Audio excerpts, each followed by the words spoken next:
Fuck, we're live. How's everybody doing tonight? Where's my beer? You think I'd be prepared? Like it's not the first time I've done this. 25 January 2023.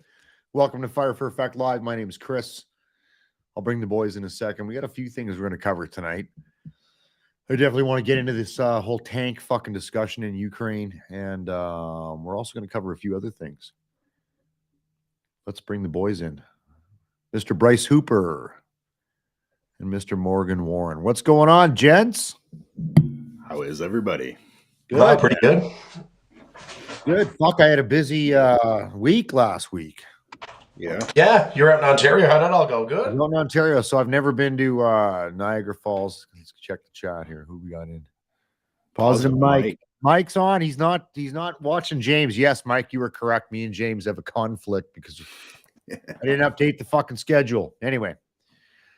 Yeah, I was in Niagara filming the Niagara Cool as Ice Gala brought to you by the Niagara Grape and Wine Festival. It was fucking unbelievable. We had a very full day. It was last minute thing. Like I was just going out to see Lindley, right? Just a bullshit, chill weekend.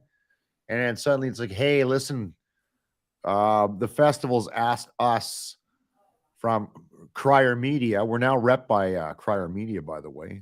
There's no more Dean Blundell Network. I mean, there is. It's his own thing. But you now belong to, we now fall under Crier Media, which is now your source for sports, news, and cool podcasts and all kinds of other interesting shit. So it's a big rebrand, and it is going to be an evolution. It's kind of like the soft launch. But anyway, so we got invited out to this thing, and they're like, hey, can you bring some gear?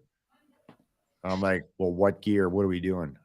And so I packed as much shit as I could, 3 cameras, tripod, bunch of other shit, and flew out there. And of course, flights were delayed. There was a fucking snowstorm from hell that came in.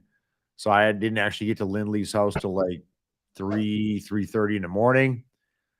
And then we were headed to Niagara, but it was all comped, paid for, and I worked my fucking ass off. We shot in 4 different locations, and I learned a lot of shit about what I did wrong. I still pull it together. The first video's done. We were at the Gretzky Estate Winery in Niagara Wine Country, and we did a shoot there. So that's done and out and sent out today, and it'll be up and available soon. You guys look pretty spiffy in your black tie and bow tie and yeah, it was black tie thing. They were like, "Oh, where were you want?" I'm like, "Fuck that!" Like where I come from, if it says black tie, it's black tie.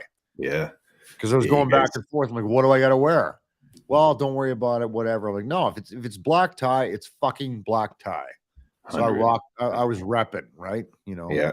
Mini medals and all, dude. I saw medals, no fucking jump wings, accommodations, all that bullshit. You got to fucking humble brag. You got to outshine the gen pop that was there. Fucking rights, yeah. There's a lot of big wigs and big wheels there. I'm running around with a camera. I don't want to look like hired help. I'm like, fuck that shit, man. Yeah. Right. So I was like that. That was the end of the night. And you made it at Clifton Hills or whatever, which is this big fucking theme park area of Niagara. They got a giant, I don't know if you guys have been there. That's my first time there. I've been there. Ferris wheel and fun houses and arcades and Madame Tussauds and Ripley's, believe it or not, like plastic tourist trap. And I'm not shitting on it. It was interesting, but it is what it is. Got to see the falls, one of the wonders of the world. So that was fucking cool because I'd never been there. Went to, what the hell's the name of that pub? Fuck, I'm sorry, people, I'm gapping. It's in the Best Western Hotel on Lundy Lane, whatever lane, and it'll come to me. I'm going to Google it while one of you guys is talking later. It was built in Ireland and disassembled and brought over here, including the fucking Irish dudes that built it and reassembled. Oh, that's cool. Yeah, it's wild. I mean, it does. You said it's in a Best Western. Sorry to jump. Yeah, it's in a fucking Best Western, a nice Best Western. Though. That's where we stayed. I had a fireplace in my room. Like all this shit was taken care of by the lovely folks from the Niagara Film or Grape and Wine Festival. So I thank them for that. Very cool. And yeah, we had a great time, and the pub was nice. It was different. It looked to me like any other pub, but like it's not some 6,000-year-old fucking pub that got put together. It was a newer pub that they dismantled and rebuilt it exactly to those specs, and they fit it into this fucking hotel. That's cool. Yeah, so that was pretty wild. They had good beer. And then where did it take you guys afterwards? There was So a we second went to location. after that, we went to Gretzky's, and we got toured around the whole thing in the distillery. So Gretzky's making beer, whiskey, and wine. I thought he was just making wine. So he's got a whole bunch of shit going on there. So that was a lot of fun. You guys will be able to check that video out on cryomedia.co after we send it to our client. And that's one of 4. I'm still putting it all together. There's a lot more work that goes into editing all this shit, than I thought. And I learned a lot about frame rates and everything I fucked up. Anyway, from there, we went to Peller Estates, to their winery, which is Gretzky's part of like 3 or 4 different ones. Oh, okay. We went to Peller, which was very nice. And I had ice wine that I actually liked because I fucking hate ice wine. It's like a dessert sweet wine. Mm-hmm. But this young lady that hooked us up there, Faith Nickel, she's the person that runs the place, introduced me to an ice wine that was really interesting. Cool. And I liked that. And then later on that night, I had ice wine I fucking hated. And then from there, we went to, so that was the 3rd location. After Peller, we went back to the hotel. Quick change, didn't have a lot of time. Put on my fucking Bruce Wayne costume. And then bam, we had to get to the gala early to set up everything. And of course, once the lighting changed, the location changed, it was work. That being said, I had a media pass, which gives me access to shit that you don't normally get to go to. So I get to go down this big they had it at the power plant, the Niagara power plant. Cool. And they have an elevator that goes down to the base of the falls. And there's this fucking tunnel, this big tunnel. You'll see video of it later. It's like a kilometer long in each direction. So it's like 2K. And we humped down to the end that goes out to on the side of the falls and shot some shit there. It was fucking wild. Oh, that's dope. Yeah. Yeah. I had amazing food. The plan was to be there 2-3 hours max. We were there 6 hours. Oh, wow. Sorry, 5 hours, like 6 to 11. Yeah, I was bagged. Got back to the hotel, went to the fucking pub, slammed a few beers, and that was that. And I was out the next day. So it was a crazy whirlwind fucking trip. But very cool. Had a lot of fun. So yeah, I'm still editing, still plugging away. There's a lot that needs to go into this. It's our first bigger mini doc production, right? The guys in the network are kind of used to micro content, like smashing shit on Twitter and YouTube and whatever. I'm like, there's a little bit more to this. So we're working it out, but it's the first thing I've released is the Gretzky thing, and it looks pretty good. Had to go through a couple tweaks. Anyway, we can move on. What have you guys been up to? Resting, recuperating. How you feeling? How you feeling? Not bad with physio and so forth, man. It's been 100+ days now since the accident, October 3rd. Yeah, 100%, man. That Monday of Mondays. But my last physio appointment was yesterday, along with some chiro, and my ribs are going back in a lot easier now. They don't hurt as much when they dislocate, so that's always a big one. They're worried about my hips because there's something going on, but whatever. Well, you smoke a fuck ton of weed anyway, man, so you wouldn't know what's wrong with you. Yeah, 100%, dude. And I might dabble in a couple of these here behind me too, which help with a lot of the pain and PTSD. Yeah, we're gonna get to that. Morgan's back at work. Well, kind of not really. I mean, ish. On paper. Good enough. Yeah, but you're showing up like fucking 3 times a week or something, aren't you? Well, 3 half days a week, and I don't have to wear a uniform. That boggles my. That's a different fucking military than I would like. Right? What is that? So What does that even mean, man? Hey, that's all right. Like They're easing you back in. Obviously, they realize that they might have I fucked eased up a them little back bit. in, and I gave them a memo. I was like, send me to the transition center. I don't want to be in this. Get me out of there. Yeah. So that's being processed as we go to the transition center because I'm done. Okay, Congratulations. so that's happening. Yeah. I have no desire to be in our current the army the way it is. It's not the army. I joined and I don't want anything to do with it. No, it's not. We'll kind of touch on that in a bit, but yeah, no, I get it, man. I mean, good for you. Get the transition center. You and the fucking queen are even. And militaries evolve or devolve depending on how you want to define it. And I get it. I'm not going to fucking sugarcoat it and gloss it over. Fuck, I wouldn't want to be in the fucking military right now. It's the most fucked up organization I've ever seen. And that is from the words of current serving members, not me as an outsider looking in, telling you how fucking smart I am. The guys that are wearing uniforms, including Morgan right there, who does not look like he looks like a fucking guy I want to give change to. Not fucking, they're not. It's not the same thing. So whatever they think it's going to become or evolve to, with the ever looming fucking bear being the threat again. I don't know. Like whatever. Figure it the fuck out. Figure it out, because what you're doing is not working. But that's not what the show is about tonight. No.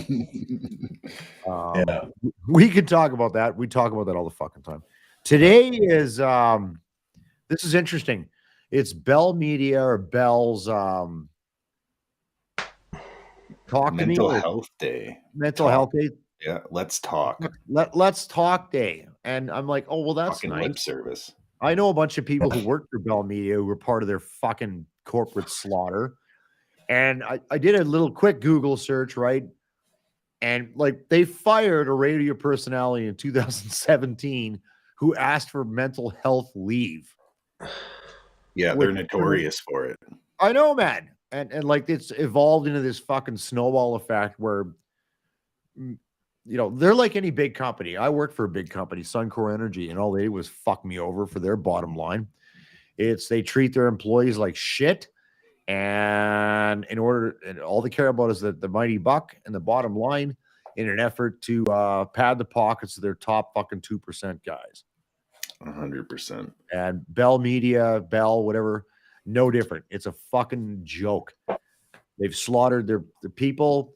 Current people that are work there are just on pins and needles because they don't shit can people at Christmas. No companies really do normally. But January, February, new budget, they'll wipe a bunch of people out. Yet somehow they're gonna fucking make $22 billion in profit, and their top tier guys are all gonna make fucking $10 million. Wasn't it the first year of COVID that they were caught just after their Bell Let's Talk Day that they just cut a whole bunch of people? They just let everybody off. Yep. No worries. They cut their mental health right before that. So I mean, do they really care?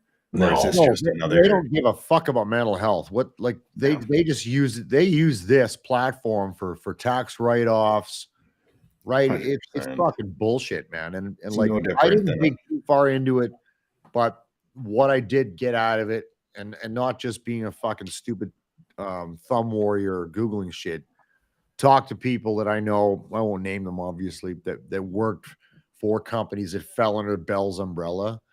And it's a horrible, shitty fucking environment to work in. No shit. As our most major companies. I could speak to the oil and gas company, the oil and gas industry, and tell you right now, it's the same fucking way. Every fucking January, February, it's like, when's the axe coming again? And I am so thankful that I'm fucking out of that and I'm doing my own thing now. It's a fucking horrible place. And anybody that's out there watching or listening that's in that space where you're in a job that's owned by this major fucking big thing that has to go through this shit every fucking spring, especially with the way the economy is, the way COVID, just murdered the fucking global economy. I feel for you. I sympathize with you because you're in a shitty state and that impacts your mental health. And then Bell has the audacity to have this fucking Let's Talk Day. It's a fucking atrocity, man. Bryce, over to you. We're talking mental health. This is where you. Yeah. Oh man, these are. You want to go to Kelowna and fucking do LSD? Absolutely. No. on the matter of LSD, it was I watched a Netflix series last night. I apologize about my freaking light keep going Yeah, out. that's weird, man. Maybe you are. Maybe we're all on LSD. We're all tripping right now. Anyways, we're all in ourselves. No, I watched a Netflix series called How to Change Your Mind, and they talk about different psychedelics and mental health. And actually, one of the ones that I had never even thought about approaching for my depression was LSD. And there's a whole bunch of information, not medical information, of course, but it's for general information. And it opened my mind, to say the least. And I think there's a 4-part series. As I'm tackling my mental health, where I'm also been approved to head to Calgary to partake in ketamine therapy with a company called Savvy Mind. So you've never done LSD? Because it looks like you have. Like when I look at you, no, like that's actually one. And even with all my other drugs, man, no, really? it's actually one. Even in high school, I don't think I've ever touched. No. Wow. No, not that I can think of. It's not exactly like the cool kid drug of exactly. Right. Yeah. That's some 60s shit that the CIA was experimenting with, trying to fucking mind control people. The MK Ultra actually comes up. MK Ultra, man. Yeah, that comes up in the conversation in that series as well too, where they own up to it. And there's many other things. That should be a name for a band if it's not. It's funny. We also, anybody who's a cannabis patient, there's a couple of licensed producers out there who have some herb that you can buy that is called MK Ultra, including our own Alberta's Aurora company. So, really? Yeah, it kind of makes you question what else is they're wide open about doing things now. Buddy, right? It's a cool name. It's for a 60s name. That's a fucking wicked name. That's better than the psychedelic Pussycats. Yeah, absolutely. MK Ultra just sounds fucking badass. You know, it sounds like a fucking 80s. Remember those fucking 80s special forces movies? That would be the name of like this fucking elite unit. MK Ultra. MK Ultra. Like Michael Knight would meet them in his Trans Am and like yeah. You got Jean-Claude Van Damme. Van Damme would be in it. 100%. Yeah. Or Steven Seagal. He would be an MK Ultra fucking operator. Yeah. Yeah, I miss those cheesy 80s fucking movies. I'm not gonna lie to you guys. What the hell was that? I don't know. Maybe it's mine. Somebody flushing your shitter. Your lights are flickering. You got weird rumbling sounds. That's fucking bizarre. Yeah, I do live next to the railroad tracks now, so you never know, right? Yeah. So you're gonna go to Kelowna, and this is who's this run by? Is this a clinic? My Kelowna run is actually some guy in a fucking alley in a van. And my Kelowna run, I'm actually just bringing supplies back for my brother's office, 172 Concrete. That's operating out of Kelowna now. They just closed their shop in St. Albert. But my Calgary trip is for ketamine. And that's powered by Savvy Mind, which is a clinical space that provides psychotherapy. They also have a psychiatrist on staff, and they direct bill most insurance companies, including VA. So, do they like hook up jumper cables to your nipples and shit? No, not at all. So the experience that I had in Toronto with the field trip company, it was tabs. Those tabs that you put into your mouth and you kind of swished around until they dissolved. And then you would spit that residue into a cup, and then they would also they'd provide ear blocker and your eye blocker, as well as a weighted blanket if you wanted to, and then they'd kind of let you go into the trip accordingly. But so just rewind a sec. I know we've talked about this probably more than I want to, but we're talking about it. So what's ketamine again? It's not LSD. So ketamine is wildly known as a horse tranquilizer, but fuck, like in old school when fucking 100%. You got a nod down your neck, man. Yeah. Right in the fucking neck there. Yeah. So it's actually in Will Ferrell took it in the neck. since the 1970s. You got a dart in your neck. You Yeah, got man. a dart in your neck. That's awesome. Yeah. So they've actually turned it from something that they use in the emergency room. Most emergency rooms are going to use it for those that are under 18 for pain and there's a whole bunch of other stuff I can't remember at the top of my head. But they've actually realized that it helps with depression and anxiety. So my first 6 treatments almost 2 years ago now helped build what allowed me to operate without such crazy anxiety that I built above your service where it is now. I've helped my street outreach team called the Water Warriors. I've helped those 2 founders stretch their legs into what it is now. And now I get to go do a top-up treatment as well too. So I can't wait to see where the future holds. You've done this ketamine tranquilizer shit. Yeah. Yes. It's some people refer to it as a horse tranquilizer for sure. What happens to you when you do it? I know everybody listening or watching that thought we were serious tanks. Fucking, we will get there. 100%. There will be a segue from ketamine to tanks. So it is a psychedelic. So it will disassociate you from your body.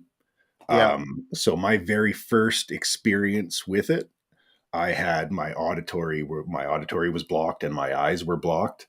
And I laid down. I was in like a lazy boy couch, and it basically opens up the universe and makes you deal with things that your brain was either hiding on you or are root cause of things.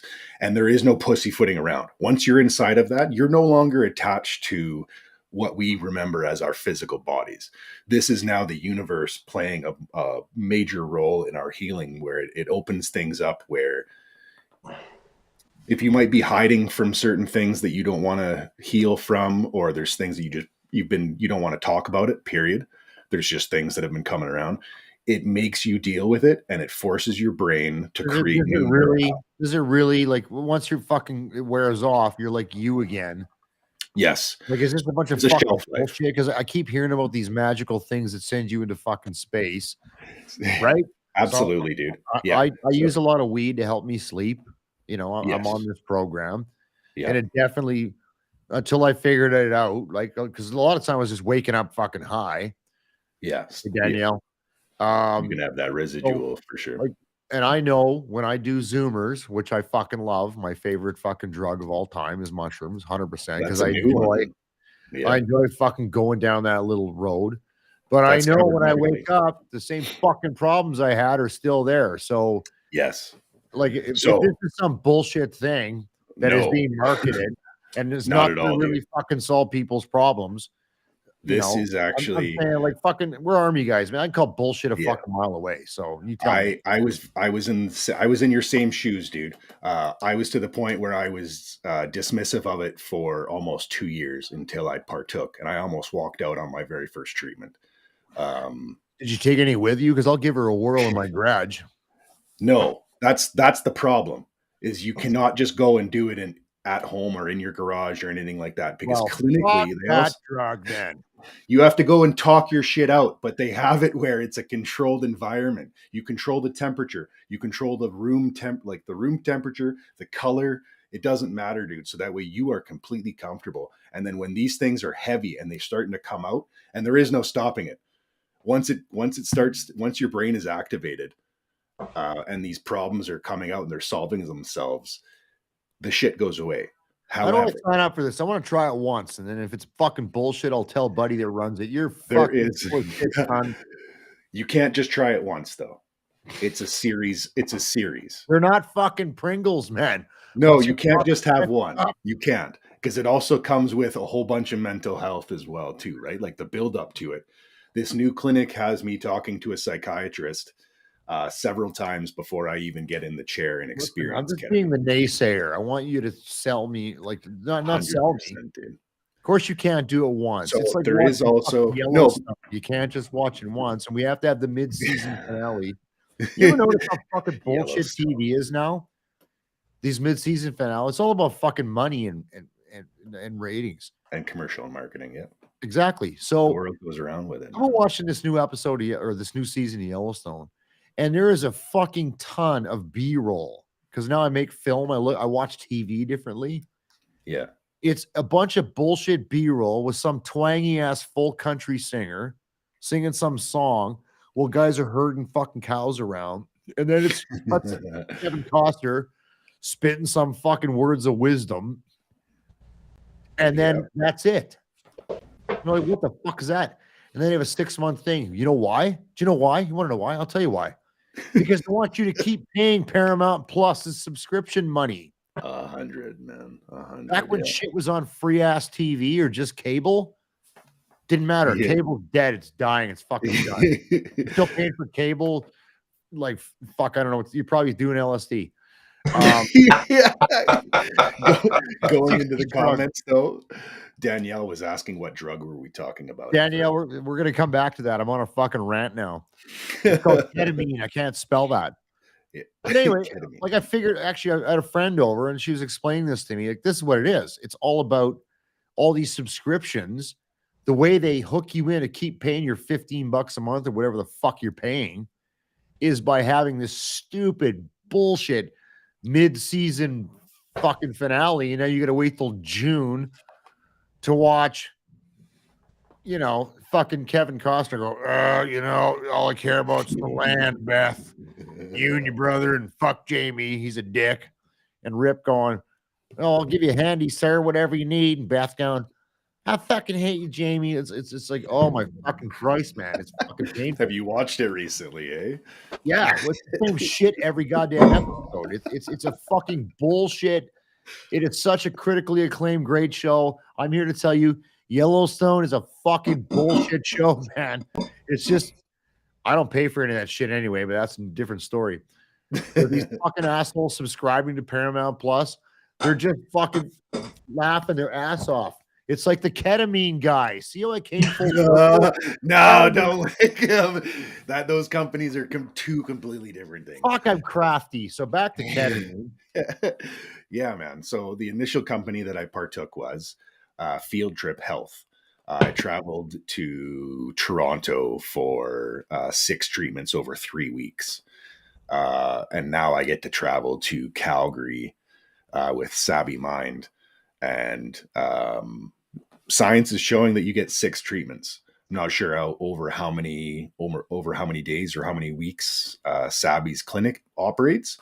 Right now, I'm just in the intake period where I'm talking to the psychiatry team and talking to the, I believe it's a nurse that I'm talking to as well. It's all over Zoom, though. I had the option to drive down to Calgary and talk to them in person, but I definitely cannot afford that at the moment. But with everything going on, I do have somebody helping me reimburse with the treatment options. So it's going to be an experience to say the least. Wow, cool. I mean, we're going to follow up on this as much as I fucking Yeah, we're going to follow up on your ketamine. What are you doing the LSD? I don't give a fuck about ketamine anymore. I am on the hunt. We'll get horse tranquilizers out of my old man's place. So you need to find an LSD guy. I want to find an LSD guy. I know that there is a U of A psychiatrist that is doing a study right now in Edmonton with LSD. I don't know what kind of clinical space there is. Like, is that still a thing? That'd be like trying to find like Atari 2600 cartridges to me. Yeah, you have to go on the hunt for this kind of stuff. It's the same way that cannabis was brought to the industry, the same way that MDMA or psilocybin was brought to the industry. There's these rogue doctors, I don't want to say rogue doctors that are actually wanting to change the system and help proper. And they're setting up these clinics that are almost in secret because they don't want to open it up to the masses. What a world we're living in where like fucking psychedelics. All these fucking drugs are just coming back. We all need to be high as fuck on all these drugs. Solve our fucking problems. I'm like, I don't know if that's the solution, man. I really don't. Well, you know what? There's a lot of science backing it. I'll tell you what I do know. Weed definitely calms me down. It relaxes me. I'm good. But it's a Band-Aid. Think of weed as like It's a Band-Aid. Band-Aid, right? 100%. That's all it is. When it wears off, the shit's still there. It's still there. So Like if you launch your mushrooms, ass into I love doing mushrooms. mushrooms, Same they're shit. gonna, I launch myself into orbit. When I come back, it's still there. the fucking problems are still there. Mushrooms are gonna show you. So mushrooms are gonna show you your problems. Show you the way. Sorry for everybody listening to my shitty singing voice. Tell me how that works, right? If you don't fix those problems, they're gonna still show up. So if you're not talking about it, or you're not seeking mental health, some sort of talk therapist of some kind, those issues are just going to still stick around. I guess I'm just skeptical on the link between psychedelics and mental health. I'm not ruling it out.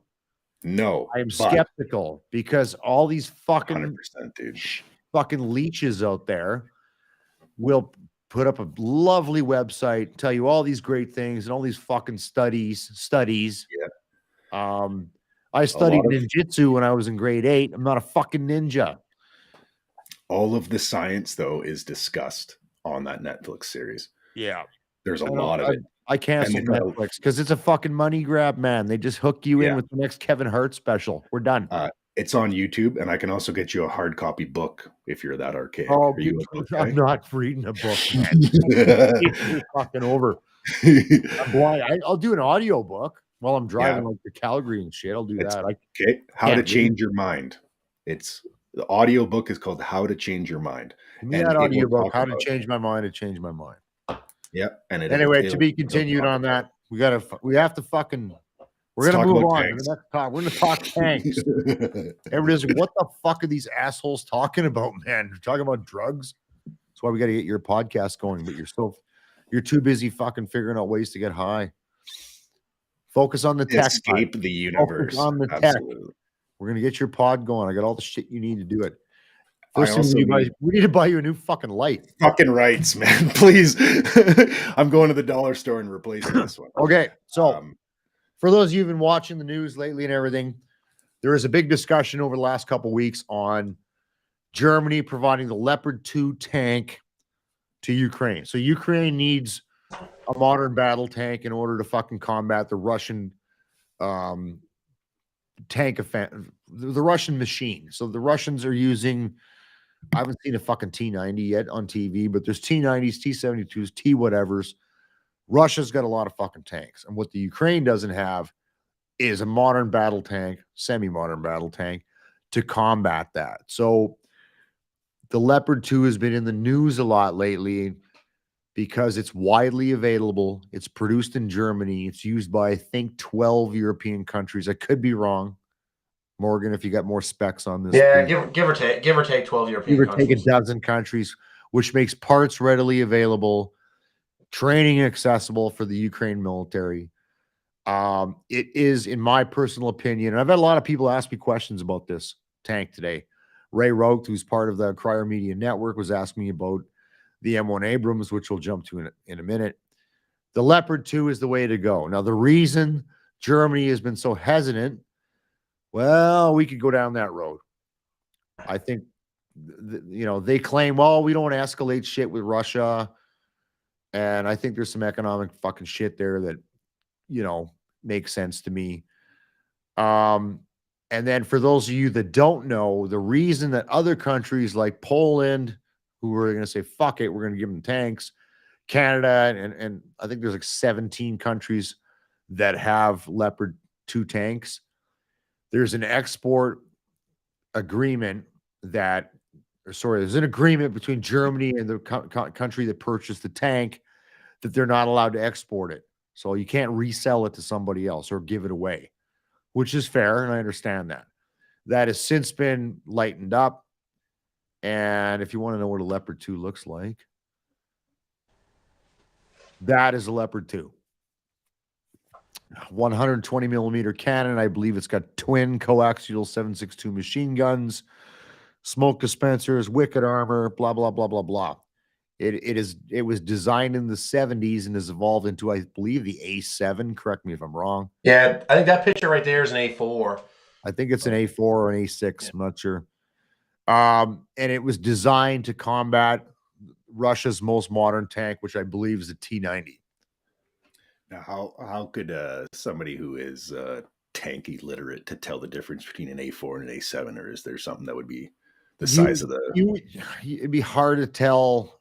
Okay. I haven't done AFV rec in a while. Yeah, I mean, I'm like 10 plus years, so yeah. Sometimes it's like the add-on armor, the length of the barrel. There's like a lot of just little small things. There was a barrel length thing. A lot of it'll do with the package inside of it, like optics, forward-looking infrared, active eye, all that fucking shit. So a lot of it's fucking like the guts of it, not necessarily the chassis or the body of it. So. You know, when you have an A whatever upgrade to the tank, it means, oh, we've got better optics now. We got better thermal imagery now. We've got, you know, whatever the fuck it is, or barrel length. Roger. That works with more modern ammo. So I believe it's like Canada has used A4s off the Netherlands. So we're like 3 or 4 generations back. And ours are not even straight A4s. The ones we got are A4 can is what they're called.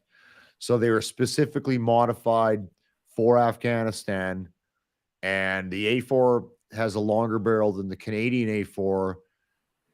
And again, this is what I read. I don't have a tanker on because I don't get along with them all the time. No tankers are available, so you got an artillery guy, an infantry guy, and a trucker talking tank shit. Oh, I don't have a tank guy. I'm fucking sorry. But yeah, I understand that the Canadian variant of the A4 Leopard 2 A4 was purpose-built specifically for Afghanistan. Yeah. We actually, Chris, I don't know, like I said, I'm an infantryman. I don't know a lot about like the ins and outs of the Armor Corps, but I'm quite confident we actually have a mixed fleet. We've got some A4s. We've also, I think we've got like A5s, A6s. We've got a kind of a mixed bag. So yeah, I don't know. Fuck. I mean, I remember we put the Leopard 1s away and we just finished it. And then I was tasked out to basically call up the strats and say, hey, you need to go back to Wainwright and pull that shit out of fucking war, out of preservation, because we're sending them to Afghanistan prior to getting the Leopard 2s. Anyway, the Leopard 2 is most certainly the correct tank. Now, Germany was like, fucking, okay, we're going to give these tanks, but the U.S. needs to kick in Abrams, which the U.S. says they're going to do. That is the stupidest fucking thing I've ever heard. It's just as dumb as the Brits offering up Challengers. So the Brits, for everybody listening, watching, the Brits said, we're going to give you Challenger tanks. The Americans are not going to give them fucking M1 Abrams. And multiple countries within Europe are going to kick in Leopard 2s. Here's why this is a bad idea. First of all, now you have 3 different platforms. That's 3 different sets of spare parts, 3 different training packages to train the troops in Ukraine, the tank guys on. 3 different sets of technicians, vehicle technicians, to work on these fucking things. It is the stupidest idea ever. No army in the world, no modern army functions that way with multiple pieces of kit like that. But Chris, that's what since this time last year when Russia invaded, that's all we've been doing. It's been piecemealing them equipment. They've got different artillery. Man, even you look at their rifles, for Christ's sake. Yeah. They've got AKs. They've got bullpups. They've got ARs. They've got everything. That's like nothing they have, and it doesn't matter because their entire military is ragtag. It doesn't even matter. Like, they're almost as good as the A&A. Almost, but not quite. Giving them fucking 3 types of tanks is not helping. Moreover, this is another one of these things. So, like, people in the West can feel all warm and fuzzy. You're sending them these tanks, 2 minutes too late. If you were going to send them these things, because, like I said, it's going to take months and months of training. I mean, the Russians right now are kind of, I don't know, they're doing okay. They just, they retook Kherson. I think they got Soledar now, and now where the ground is frozen. Sorry, no, Morgan's cheering for Russia. It's not that I'm cheering for Russia. I just kind of, see it for what it is. Like, and nobody can argue. So, like, last September, the Ukrainians had a great push. Like, they They pushed. They had a great September. But the reason they had a great September is because the West, we Canada, but like the West gave them so much fucking equipment, and by the end of September, they'd fucking burned through all of it. Like we spent tens of billions of dollars. They burned through it in a month. And now they're looking at us. You got to reconstitute us, and we're like, what the fuck? Like, you know? Listen, all I'm saying is, like, forget Ukraine, forget anybody. Okay. Baseline army. Having 3 different types of fucking kit is a stupid fucking idea. Yes. It challenges supply chain, which is already challenged for them. That's the It big challenges technicians. It's just fucking a dumb idea. You don't do that. It's like for anybody who's in a motorcycle club, there's a reason you have fucking Harley Davidsons. So you have common parts. Yeah. Bad analogy. But anyway. No, it makes no fuck. It looks good in the media that the fucking M1 Abrams is the most fucking intensive maintenance piece of kit ever. They won't be able to fuel it. It runs off a jet engine. Where the fuck are they going to get avgas? Show me a Ukrainian fuel truck that's going to keep these fucking Abrams in the battle space. Not a Like, chance. give me a fucking break. Show me that. Okay, so let's break this down. Let's just. Well, we got someone in the comments too. Ryan was also there. Are those troops competent or? Yeah, Ryan was there. He trained them, and he says they're fucking not. They're proficient. They're not really proficient, but they're qualified. So even if you train a gunner, how to use a tank, good to go. Train a crew commander, good to go. Train a driver, good to go. Let's talk about the back end. The optics package requires FCS techs or whoever the fuck works on thermal imagery. Okay. Then you got the mechanics, right? There's multiple technicians for you civilians out there that work on one tank that has like 1,700 hours of maintenance on it for every 100 or whatever that it fucking runs. There's no fucking way. It's going to be challenging enough with just Leopard A2s for the Ukrainian military to run one fucking common family of vehicles in theater and have it maintained, have all the technical bullshit with the optics and all the, stabilization, all that fucking computer shit to keep that tank going, let alone introduce 3 tanks. Are you fucking kidding me? That is the stupidest fucking thing I've ever heard of. There's no way that's successful. There's my 2 cents. Or they'll just have 3 different tank regiments, and each one will be doesn't matter, man. You just exponentially fucking fuck up the supply chain and the logistical support. 100%. Yeah. The vehicle techs, the fucking fire control system technicians, and on and on and on. Like, there's no, it's the spare fuck. There's no way. It's how fucking stupid this is.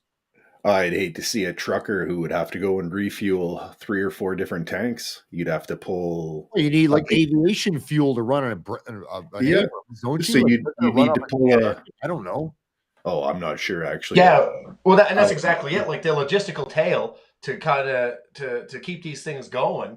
Like, yeah, and you got some with diesel and some with. It's foolish. Like they might. Yeah, it's like I said, they're not even as organized as the goddamn Afghans. No, but this is part of that bullshit where fucking this is part of that shit where Germany said, well, if the States kicks in some Abrams, then we'll do it.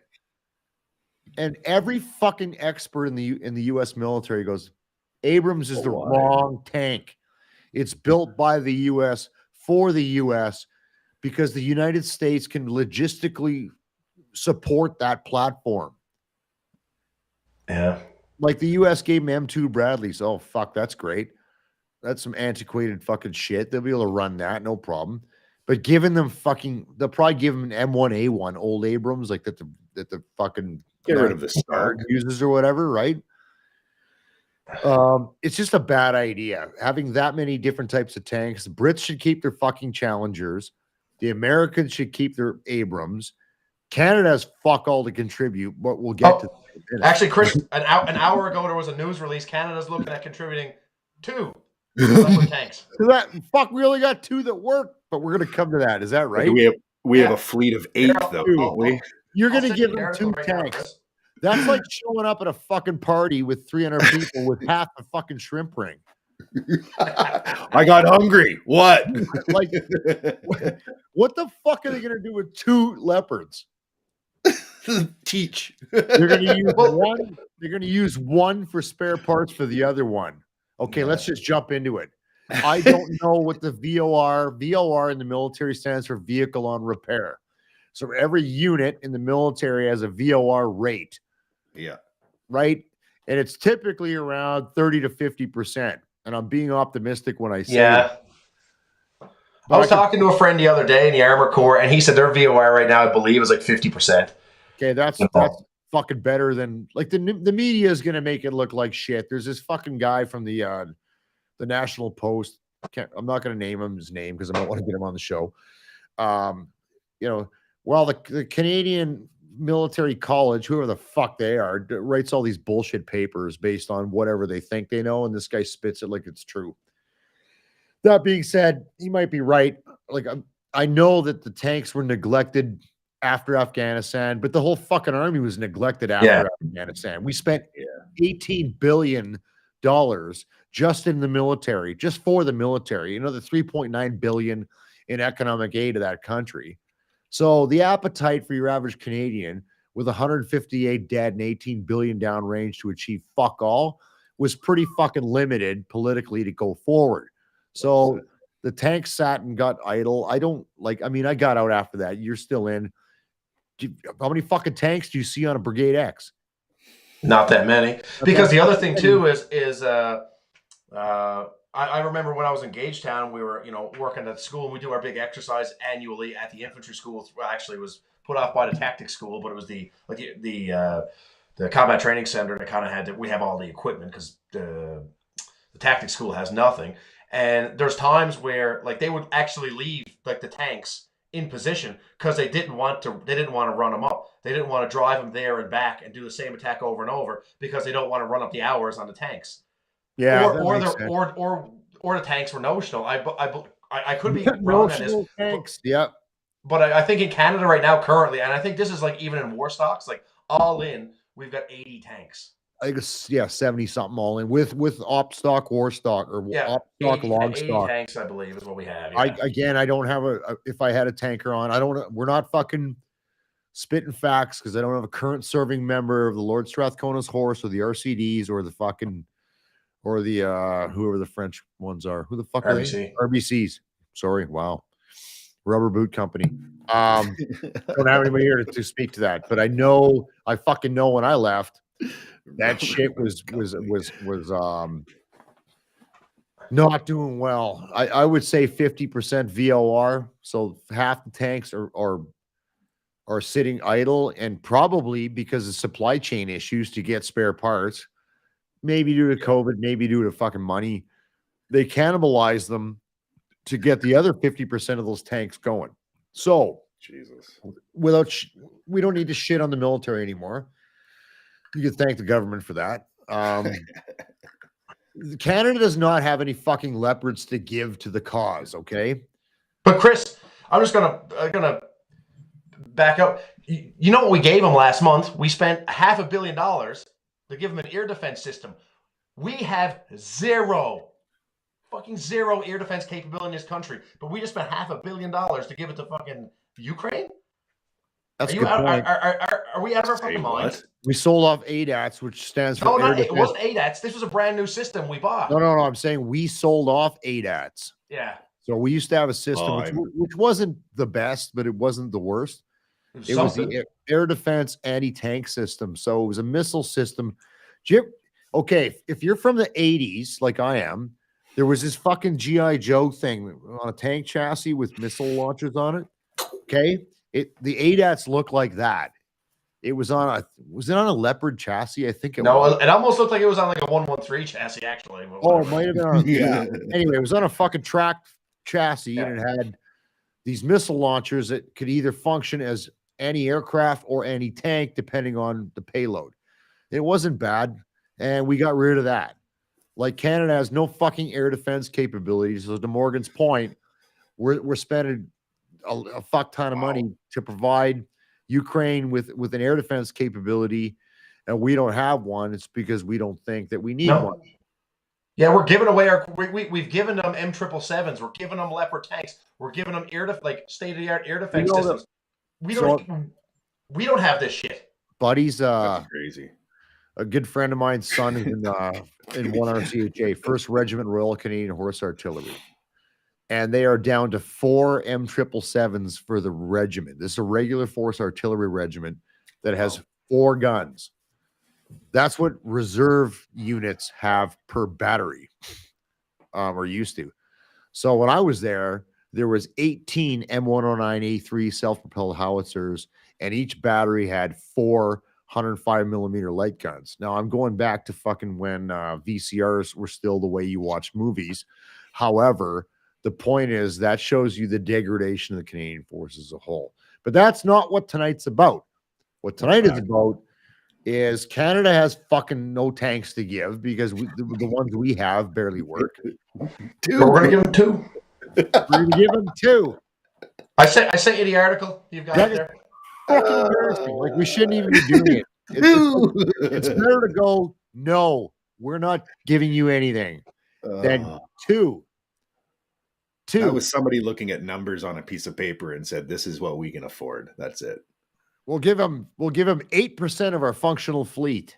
Yeah, that's exactly what they put. Not to mention with like the rate of inflation, our goddamn our national debt, everything like that, and we're just going to print off $500 million worth of fucking money and just send it to some fucking bullshit foreign country for what? Oh, listen, this government loves to print money, man. Oh man, we're in trouble. Oh man. Oh fuck, we're doing great. Yeah, we should have We should have washed our hands on that and been like, "You're on your own, man. Fuck off." I would rather we said this months ago. Oh, by the way, last week was our 40th episode.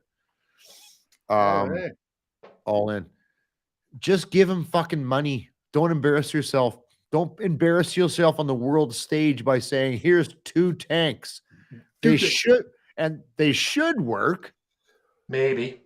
Maybe. Well, I hope they're just skeletons, and we'll send parts when we can. We're actually what we're going to do. Actually, we're going to send 2 tanks to Kyiv, and they're going to make like monuments out of them, maybe. Or You know how good we got a couple labs doing that. We might as well just send a couple of lab skeletons. Imagine the morale of the fucking guys from the Strathconas of the RCDs or the RBCs that have to pack up their tanks. Well, the RBCs will keep theirs. So one will come out of, probably both of them will come out of fucking Edmonton. I believe all the tanks right now are all out west anyway. Are they? I think there's a squadron. There's a squadron of tanks like at the armored school, and I think with C squadron at the RCDs. But everything else has been moved out to Wainwright now and Edmonton. You can't take them out of Gagetown. You can't train those officers without tanks. So officers' lives matter. Hashtag officers' lives matter. Don't forget that. Officers. They don't. So the two tanks will come out of the Strat. So imagine you're these fucking corporals on the floor that cannot go train on their own tanks because they're all fucked up. And now it's like the fucking sergeant, the troop warrant comes in, whatever the fuck he's called, the tank warrant, troop warrant. He's a troop warrant. And it says, yeah, you got to get these 2 tanks ready to go to, we're sending them to Kiev to get fucking taken out by the Russians. Oh, that would be ridiculous. Dark times, man. That's pretty crazy. I didn't see that comment. Yeah. Germany says that they're. Do you think? But for some reason, all those German tanks to end up in Poland for some reason? I know. Wow. Danielle, do you think these tanks will actually help the Ukraine? Does anyone see an end game to this? And how long does this continue to be funded and supported by other NATO countries? Well, the other thing is, so like we're sending them these fucking tanks. All we're doing is pissing off the Russians even fucking more. I mean, if you roll back the clock to 1991, to the collapse of the Soviet Union, one of the things that NATO and the former Soviet Union said that there wouldn't be any NATO encroachment into former Soviet countries. And, well, we kind of fucking crawfished on the deal. And you're wondering why the Russians are, a little bit agitated, a little bit irritated with us, And then of course, Ukraine, it's not a NATO country by any means, but then you've got the Ukrainian defense minister piping off saying, well, we're a de facto NATO country. And we're essentially this is a proxy war again between Russia and the U.S. They're actually saying this on mainstream fucking media.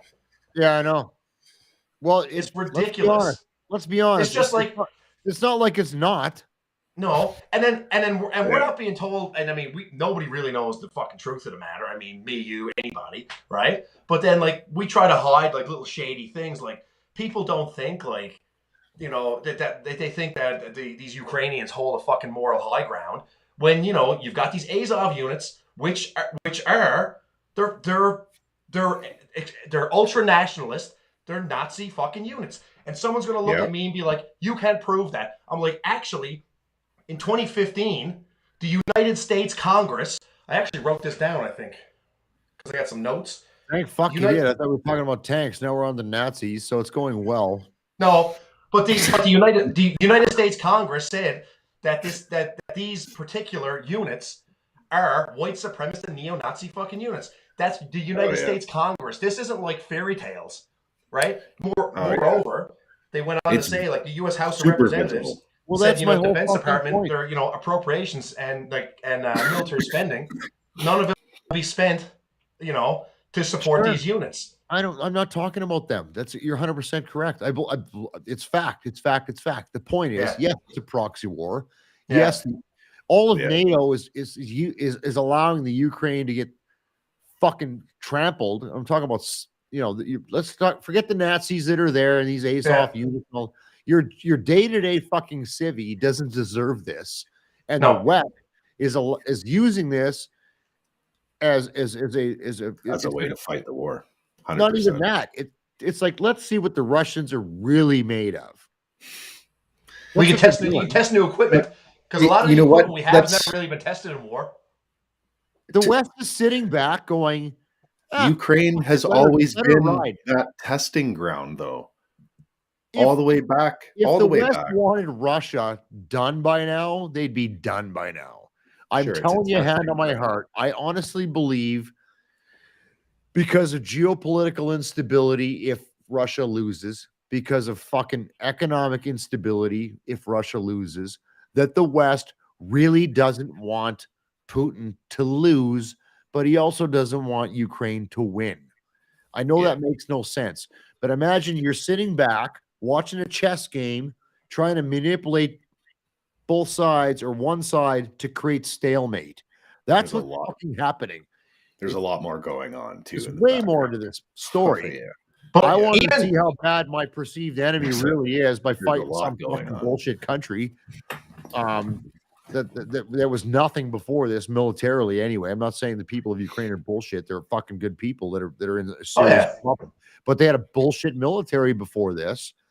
And the West is letting this happen and not giving them what they need because they want to see what Russia really has, which is a pile of shit so far. Short of the big red button with a fucking whatever. Boom. And they're trickle feeding them stuff as they need it, but they can't afford a Russian loss because of geopolitical and economic instability. And that's just me. It's my opinion. It's all it is. But the world sees it. Like, how the fuck has this gone on this long? Do we draw a new map? Russia should be happy it's not fighting NATO because that'd be over in a fucking week. We'd be in a nuclear war because they'd panic, man. How the fuck? Anyway. Or every one of those things is like trying to maintain control on the show here. I want to watch Chris spin in that little Bane pop. Don't puke. Nobody needs to hear. I gotta pop a few of those red pills before I come on. Maybe when we're talking about this fucking shit. Anyways, I want to wrap this shit up because we've been going. Not that we don't have to. I just honestly think to go full circle. Yes. Leopard 2s are what country A needs to fight country B from an armored perspective. Yeah. Will it be a game changer? Fucking absolutely it will be. They got HIMARS for artillery. They got M777s for artillery. They got new air defense systems with Patriot missile systems. They are being fed all the right ingredients. Do they need a modern battle tank instead of the useless piece of shit old Soviet ones they're using? 100% it'll be a game changer. Do I think they need 3 different types of tanks? No. Do I think that sending the U.S. sending Abrams over there and the Brits sending Challengers over there is a good idea? Absolutely fucking not. That is as dumbest ass fucking epic fails bullshit I could ever possibly think of in my military mind. Those are my last words. I'll hand it over to you, Bryce, here first. Ketamine, LSD, tanks. Absolutely. Got it. Let's do drugs, make ourselves happy, and not talk war. Fucking hippie. Morgan, why are you on an army show? Morgan, go. What are you going to say? I don't know. They're I always think sending asking. them any tanks is a colossal waste of time and money. Could be. It'd be like, dude, it'd be like giving your 16-year-old daughter who just got her driver's license a fucking Ferrari. She doesn't know what to do with it. She can't maintain it, and it's going to end up in the ditch in about 3 kilometers down the road. It's a good And analogy. it's not going to be a game changer at all. It's like, she's got the fastest car, and she's going to win all the races, doesn't know how to drive it. It's a good Done. analogy. Right? It's not, yeah, you know what? It'll be interesting to see how this unfolds. When they get them, like fucking, they'll burn through them in a month. Even if they had a complete fleet of Leopard 2s, like you know, they however many hundred of them they're going to get, they'll burn through them in a month. Done, gone. probably. There'll be one incredible tank battle that YouTube will get to witness, and then that's it. Yeah, maybe. I don't know. I mean, it's and the Russians will vaporize a couple of grid squares, and then they're all gone anyway. It's showmanship. It's it's showmanship. The show for who's just watching the show in the background. Whatever. That's what he wants. He wants fucking tanks. He's getting tanks. So does he understand the fucking what it takes to make tanks go do tank shit? Probably not. I guess we're gonna find out. All right. Okay, boys, it's been a lot of fun, but I got to piss. I need to smoke, and I'm out of beer. And our hour is up of fun. We'll do this again next week. I want to thank everybody for fucking watching. Mr. Morgan Warren, Mr. Bryce Hooper. My name's Chris. Fire for Effect Live is brought to you by the rebrand, Crier Media. I'm fucking this up. Hang on. Crier Media. Formerly the Dean Blundell Network, deanblundell.com is now rebranded as Crier Media. Still your same source for sports, news, and cool-ass podcasts. Go to crier.co, and you can check it all out there. Also brought to you by Positive Mike's Brewing. I got one bottle left, Mike. Mike makes amazing beer. Come on over if you want a chance to try it. And he also makes some gear. You can get the gear. You just can't get the beer right now. My good friends at Lakeside Farmstead, Mr. Jeff None, his family, if you want good dairy products, amazing dairy products. I'm going to do a chugga cheddar with some braised Wagyu X beef cheeks next week because winter's coming back. Check out Lakeside Farmstead if you're in the Edmonton area. That's it. That's us. We're out of here. Thank you guys so much for tuning in. We're going to continuously work on improving all this shit, and we'll see you next week, and I am out.